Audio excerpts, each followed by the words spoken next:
Sri Lanka cricket அதிகாரிகள் வெளிநாட்டு சுற்றுலா பயணிகளுக்காக இலங்கை கிரிக்கெட்டின் பணத்தை வீண் விரயம் செய்த பல சம்பவங்கள் தொடர்பில் கணக்காய்வாளர் நாயகத்தின் கணக்காய்வு அறிக்கைகளில் வெளிக்கொணரப்பட்டுள்ளன. 2022 ஆண்டு ஆஸ்திரேலியாவில் நடைபெற்ற சர்வதேச 2020 உலகக்கிண்ண கிரிக்கெட் தொடர் தொடர்பில் முன்னெடுக்கப்பட்ட கணக்காய்வின் போது கண்டறியப்பட்ட சில விடயங்கள் குறித்து இன்று கவனம் செலுத்துகின்றோம். நிறைவேற்றுக் குழுவின் 14 உறுப்பினர்கள் ஆஸ்திரேலியாவுக்கு பயணித்ததுடன் அவர்களுக்கான விமான பயணச்சீட்டு, நாளாந்த கொடுப்பனவு மற்றும் ஏனைய செலவுகளுக்கு ஸ்ரீலங்கா கிரிக்கெட் 6,82,37,263 ரூபாவை செலவிட்டுள்ளதாக கணக்காய்வு அறிக்கையில் வெளிக்கொணரப்பட்டது. தொடர் நடைபெறும் காலப்பகுதியில் வெவ்வேறு காரணங்களுக்காக ஆஸ்திரேலியாவுக்கு சென்ற 4 கிரிக்கெட் அதிகாரிகளுக்காக மாத்திரம் 1,47,57,891 ரூபாய் செலவிடப்பட்டுள்ளது. இந்த தொடரில் பங்கேற்பதற்காக ஆஸ்திரேலிய விசாவுக்கு விண்ணப்பிக்கப்பட்ட விதமும் கணக்காய்வில் வெளிக்கொணரப்பட்டது. அதற்கமைய 11 நிறைவேற்றுக்குழு உறுப்பினர்களும் இலங்கை கிரிக்கெட்டுடன் தொடர்புடையதாக கருதப்படும் 9 பேரும் கிரிக்கெட் நிறுவனத்துக்கு வெளியிலிருந்து 36 பேர் உள்ளிட்ட மொத்தமாக 56 பேருக்கான விசாவை பெற நடவடிக்கை எடுக்கப்பட்டுள்ளது. 2022 ஆண்டு மார்ச் மாதம் தொடரில் கலந்து கொண்ட நிறைவேற்றுக்குழு உறுப்பினர்களுக்கான நாளாந்த கொடுப்பனவு $700 முகாமைத்துவ பணிக்குழாவிற்கான கொடுப்பனவு $600 ஏனைய பணியாளர்களுக்கு $475 திருத்தப்பட்டிருந்தது.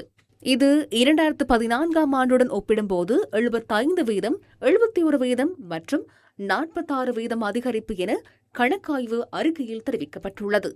இது ஸ்ரீலங்கா கிரிக்கெட் நிறுவனம் பொறுப்பற்ற வகையில் செயற்பட்ட முதலாவது சந்தர்ப்பம் அல்ல.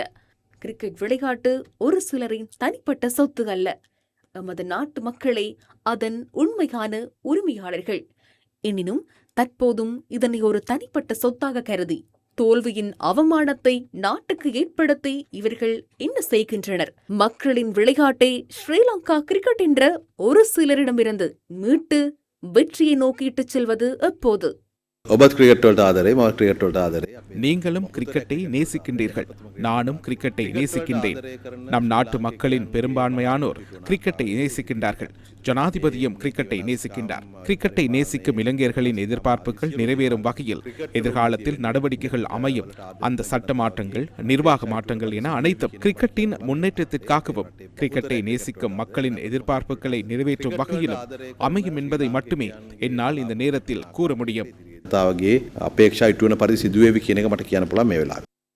இந்த கூற்று நாட்டு மக்களின் எதிர்பார்ப்புகளை சிதைத்து பல ஆண்டுகளாக அனைத்து வெளிப்படுத்தல்களுக்கு மத்தியிலும் தங்களது போலியான சட்டப்பூர்வ தன்மையை காட்டிக்கொண்டு நாட்காலிகளை பிடித்துக் கொண்டிருக்கும் கிரிக்கெட் அதிகாரிகளை பற்றியும் கிரிக்கெட்டின் எதிர்காலம் குறித்தும் நம்பிக்கையூட்டும் வகையில் அமைந்துள்ளது.